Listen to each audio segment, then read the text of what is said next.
In 1998, an American man bought an island for $8 million. On the map, this 75-acre island was part of the United States Virgin Islands in the Caribbean. It was called Little St. James. From the outside, this private island was no less than a heaven. Very beautiful beaches, a lot of greenery. There was a luxury bungalow-like palace in the middle. Luxury guest villas were all around. 2 big swimming pools, a gym, and a helipad were also there. But in this very heaven, a very dark truth was hidden.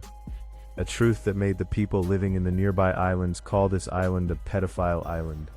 12 to 17-year-old girls were trafficked here, and they were sexually abused. These girls couldn't even run away from here because there were seas all around. Once a 15-year-old girl tried to swim away, but he was caught and his passport was snatched. The most surprising thing is who used to come to this island. Rich people from all over the world, billionaires, and famous celebrities. Many big names are included in this list. The British Prince Andrew, scientist Stephen Hawking, comedian Chris Tucker. I don't know how many politicians and billionaires came to this island. Parties were organized here for them. But the question is, who was the owner of this island? The answer to this is a name: Jeffrey Epstein. Jeffrey Epstein. Epstein used to teach maths to kids in Brooklyn. He was a school teacher. But fate played such a game that in his career, he suddenly became the financial advisor of billionaires. By accumulating a wealth of around $60 crore, he became a multimillionaire. Among his friends, Bill Clinton and Donald Trump, and the former Israeli Prime Minister Ehud Barak were among them. In today's video, let's find out the truth behind America's biggest scandal, the whole story of Epstein files. Everything that was happening in Epstein Island was hidden for years. But in 2005, a small police complaint became the trigger for this case. In March 2005, a 14-year-old girl and her parents were at a beach in Florida. The girl says that in Royal Palm Beach High School, a classmate who was studying with her took her to a rich man's house. She was told that she just had to give a massage and she would get $200 to $300. But something else happened when she got there. Epstein meets that girl only wearing a towel. He asks the girl to take off her clothes and then molests her. That is there any other girl whom you know who went to Epstein's place? So he gave 2 names. When he talked to those 2 girls, 2 more names came up. And when he talked to those 2 girls again, 2 more names came up. The police officers were shocked to see that this chain was not stopping. By the time the police tracked 1 victim, 2 more would have come up. In just a few months, the Palm Beach police chief had identified 35 victims. And dozens of victims are being tracked now. The most heart-wrenching thing about this: she led me up a staircase and we made a right into Jeffrey's room, and Jeffrey laying naked on the massage table. I really wanted this job, so I opened up to them. I said, look, this is an opportunity of a lifetime for me. I've been on the streets, I've been abused, and that's the worst thing that I could have done, because I just let them know that I'm vulnerable and I'm their perfect type. The police saw that this was not a small case. It was a properly organized pyramid scheme. Every girl gets extra money to bring a new girl, because of which one girl brings another girl, and another brings a third one. In this way, a chain was formed, and most of the girls of this age under 18 years of age. By May 2006, the Palm Beach police had prepared a case against Epstein. The case was so strong that in July 2006, the FBI also started an investigation, which was named Operation Leap Year. A report of 53 pages was made. From Florida to New York, New Mexico, victim statements were taken. Epstein was charged with international sex trafficking. I was 16 years old, 14 years old. This is me. This was me. This was me when I met Jeffrey Epstein. This is me when I met Jeffrey Epstein. 36 minor victims, dozens of witnesses, FBI investigation, and such heavy charges. A man like Jeffrey Epstein should have spent his entire life in jail. But the truth is that something else was going on behind the scenes. Miami's federal attorney, Alexander Acosta, was having a secret deal with Epstein's lawyers. This deal seemed to be done to save Epstein. He just had to feel guilty about 2 small charges of prostitution. and in return, he and his associates was given immunity from all criminal charges. That is, no other charges could be filed against him. The most shocking thing about this deal was that it was sealed. That is, no one could even look at this deal. Even the victims, even the poor girls, were not told about it. While in America, according to the law, it is mandatory to tell the victims about any such deal, but no one was able to do anything.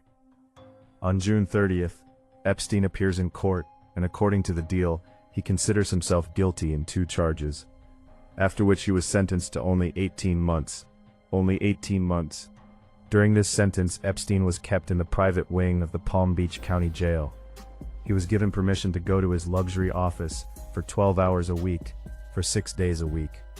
It was such a first-class jail that Epstein was only allowed to sleep there at night. And even after all this, only 5 months before the sentence was over, he was released from jail in July 2009. All this was possible because of that secret deal. Because of Alexander Acosta, who got Epstein this deal. Now see the twist in the story, friends. This is Alexander Acosta. Later on, Epstein's old friend in Donald Trump's first government became the Secretary of Labor. For many years, Epstein lived his life normally. Nothing happened to him. He roamed in his private jet, threw lavish parties on his island, and met powerful people. Our story ends here. The villain escapes. But in a corner of the world, there was a woman. There was a journalist who had decided not to let Epstein escape. Julie Knight Brown. She was an American investigative journalist who was working for the Miami Herald. In 2009, after Epstein was released, she followed the case closely. After studying the case for years, in November 2018, she published her report. Not one, not two, but a whole series of reports on Epstein's crimes and how the system saved Epstein. Julie named it Perversion of Justice. These reports bring a new explosion in the media. The public's anger rises. There is a demand to investigate Epstein again. And because of this pressure, the investigation against Epstein starts again in New York. Julie had identified more than 80 potential victims in her investigation. In her reports, she interviewed 8 of them and documented them. The evidence was very clear. That's why in July 2019, Epstein is arrested again. This time, the charges of direct sex trafficking. He was sentenced to 45 years in prison. But then comes the biggest twist of our story. On 10th August 2019, Epstein is found dead in jail. The disgraced financier Jeffrey Epstein is dead. Epstein took his own life while he was behind bars facing charges of sex trafficking. The video was released by the Department of Justice to prove that no one entered Epstein's cell before he was found dead, and that he really did take his own life. But it's only fueling more conspiracy theories. He retweeted a tweet saying that Epstein didn't commit suicide. He had secret information about Bill Clinton. That's why Bill Clinton killed him. Epstein didn't kill himself became a popular slogan among Trump supporters. In the 2024 American presidential elections, Donald Trump makes it a big issue. He promises that as soon as he becomes the president, all the Epstein files will be made public. Whenever he is asked in interviews if he will declassify the Epstein files, Trump answers, "Yes, I will do it." In January 2025, Trump wins the elections again and becomes the president of America. Now everyone was waiting for the release of the Epstein files. Trump supporters were especially excited about this. But in July 2025, the Justice Department of the Trump administration announced that Epstein's client list does not exist, and now no file will be released. Then Trump himself took a U-turn. He started calling Epstein files a boring issue. He started saying that it's a Democratic Party's hoax that never ends. It's pretty boring stuff, Democrat hoax that never ends. Trump said that the FBI should focus on important issues like voter fraud and should not waste their energy and time on issues like Epstein. Cheater. Trump supporters asked why he was silent. Elon Musk even tweeted that Trump's name is in Epstein's files. Later, Elon deleted the tweet, but the message was clear. Would you declassify the Epstein files? Yeah. Trump and Epstein were best friends for 20 years. In the 1980s, the friendship grew so deep that they spent time together in each other's bungalows, offices, Trump's Plaza Hotel, and casinos. Epstein was seen with Trump at almost every party. According to an ex-employee of Epstein, in the 1990s, Trump and Epstein used to talk on the phone at least 3 times a week. Many times Epstein used to put Trump on the speaker and talk in the office. In this conversation, Trump used to whisper in front of Epstein about what he did with which woman. According to model Stacey Williams, women were like a trophy for Trump and Epstein. Stacey was accused of in 1993, when she was dating Epstein, one day she went to the Trump Tower with him, where Trump pulled her towards him and touched her in a wrong way. Epstein saw all this happening, and according to Stacey, Epstein liked that she had a model whom Trump was following. Similarly, according to another victim, the parties in which Epstein forced her to make relations with other guests, Trump was also present in those parties. In 2002, Trump himself said about Epstein, Trump had also signed a note for Epstein in his book, Trump: The Art of Comeback to Jeff, you are the greatest. Because of this friendship, these conspiracy theories emerged, that Trump is also not among those people whose Epstein files have some damaging details, and that's why he doesn't want to make all those files public. With all these things, rumors started spreading among the public. Because of these conspiracy theories, the public pressure increased so much that in November 2025, a bill was brought to the U.S. Congress, in which it was said that the Justice Department will have to release all the Epstein files within 30 days. It was a rare moment to see a Republican and a Democratic Party voting on the same issue. American Parliament, which is called the U.S. Congress, its members can vote as they wish. No political party can force it. That's why Trump's unwillingness to vote triggered speculation.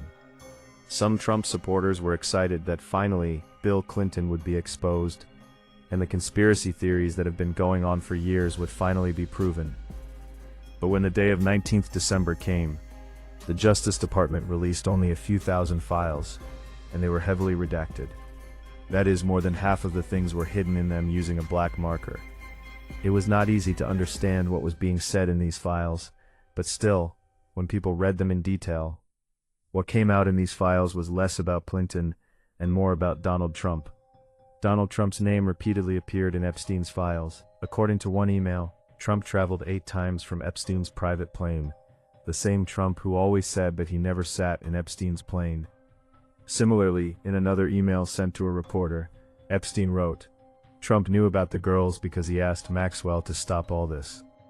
According to Epstein, Trump knew what was going on, but he remained silent. He didn't tell the police. New revelations are the most shocking. The FBI received a call. A limousine driver called on 27 October 2020, just before the U.S. presidential election.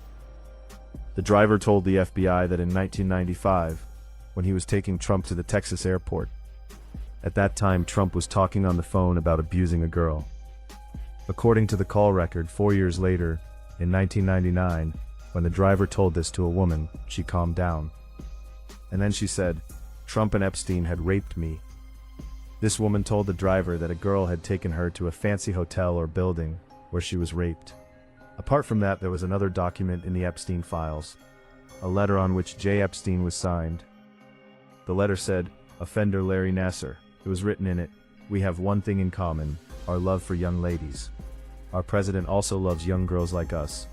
But we have to eat in jail and he is the president. Life is very unfair. When this letter was written in 2019, Trump was the president of America. And the most interesting thing is that the Justice Department, which should be neutral like a government body, started behaving like Trump's personal lawyer. These rape allegations were called untrue and sensational. Similarly, the letter was called fake, without any report. Trump, who was turning Epstein files into an election weapon before the elections, is tracked in it today. The list of the conspiracy theories that were being spread by his supporters are now being weighed on by him. But there's another twist in this whole story, friends. All the Epstein files have not been released yet. More than 10 lakh documents have been left, which have not been made public yet.